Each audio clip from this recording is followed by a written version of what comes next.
મોરબી મહાનગરપાલિકા દ્વારા પુલ નીચે નદીના પટમાં ઝૂંપડપટ્ટી હટાવવાનું શરૂ કરાયું છે। મોરબી મહાનગરપાલિકા દ્વારા આજે પુલ નીચે ઝૂંપડપટ્ટી હટાવવાની કામગીરી શરૂ કરવામાં આવી છે, જેમાં અંદાજે 40 જેટલા ઝૂંપડાઓ આજે હટાવવામાં આવ્યા છે। સાથે ઝાડી ઝાખરા પણ હટાવવાની કામગીરી કરવામાં આવી રહી છે, જ્યારે નદીમાં પાણીનું વહેણ અટકી જાય તે રીતે દિવાલ બનાવવામાં આવી છે। જે અંગે અનેક રજૂઆતો કરવામાં આવી હતી, પણ કોઈ અધિકારીએ આ નદીનું દિવાલનું દબાણ હટાવ્યું નથી। આ મામલે મીડિયાએ સવાલ પૂછ્યો હતો, પણ અધિકારીએ ટાઉન પ્લાનિંગની જવાબદારી છે તેમ જણાવી જવાબદારીમાંથી હાથ ખંખેરી નાખ્યા હતા અને આ મામલો નામદાર હાઈકોર્ટમાં જાય તો નવાઈ નહીં તેવું જણાવ્યું હતું। ત્યારે મહાનગરપાલિકા મોરબી દ્વારા આજે બુધવારે 1 વીક 1 રોડ અંતર્ગત ડિમોલેશનનો ઝુંબેશ રૂપી પુલ નીચે નદીના પટમાં ઝૂંપડપટ્ટી હટાવવાનું શરૂ કરાયું છે। ડેપ્યુટી કમિશનર સંજય સોનીએ જણાવ્યું હતું કે મચ્છુ નદીના પટમાં 40 જેટલા દબાણકારોએ ઝૂંપડાઓનું દબાણ કર્યું છે।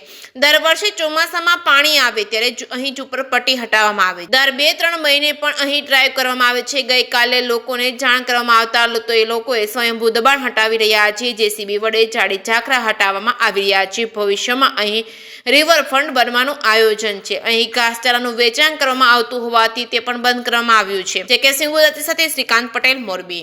સાહેબ, આજે 1 વીક વારો અંતર્ગત અત્યારે મચ્છુનદીના પટમાં ઝૂંપડપટ્ટી હટાવવામાં આવી રહી છે, શું કહેશો? મોરબી મહાનગરપાલિકા દ્વારા દર બુધવારે 1 વીક 1 રોડ અંતર્ગત દબાણો હટાવવાની કાર્યવાહી કરવામાં આવે છે। આજે મચ્છુ નદીના પટની અંદર જે ઝૂંપડા બની ગયા છે એ હટાવવાની કામગીરી ચાલુ કરવામાં આવી રહી છે। દર 2 થી 3 મહિને મચ્છુ નદીમાં જે કંઈ પણ દબાણો થાય એ કોર્પોરેશન દ્વારા હટાવવામાં આવે છે અને એ અંતર્ગત આજે 1 વીક 1 રોડ અંતર્ગત આ કાર્યક્રમ રાખીએ છીએ। સાહેબ, મચ્છુ નદીના પટની અંદર જે સ્વામિનારાયણ મંદિરનો દિવાલનો વિવાદ પણ કેટલાય સમયથી ચાલે છે, કલેક્ટરે એમાં કમિટી પણ નિયમિત હજી એમાં કાર્યવાહી નથી થઈ। એ કામગીરી ટાઉન પ્લાનિંગ શાખા દ્વારા કરવામાં આવનાર છે અને ટાઉન પ્લાનિંગ શાખા દ્વારા જે કામગીરી કરવામાં આવશે। ખાસ કરીને મચ્છુ નદીના પટમાં જે રીતે બાંધકામનો જે કાટમાળ હોય છે એ પણ એ નાખી જવામાં આવતો હોય છે, એના પર દંડની કાર્યવાહી કરવામાં આવશે।